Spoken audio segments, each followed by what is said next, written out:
Okay, so here I've got a 3D entity that I've already done quite a bit of editing to. You can see I've got quite a few sketches. Now this is just one body. It's not even a component or anything as part of an assembly. But whenever you want to edit or modify one of these things, then I would start off with going to the create a sketch, which is my modification sketch, my 2D drawing of what I want to modify. And you'd be prompted to choose one of the three XYZ planes at the origin.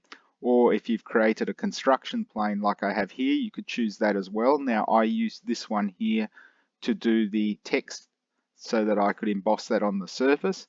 But you can also choose any one of these surfaces like this one that you can then draw on like that. Let's do a 4mm circle and finish the sketch, and you'll see now that I've got a 2D drawing on that surface, and then I can grow it out or I can drill it in, and that was done perpendicular to that particular surface that I chose. There you go, that's how you use the sketch planes quickly.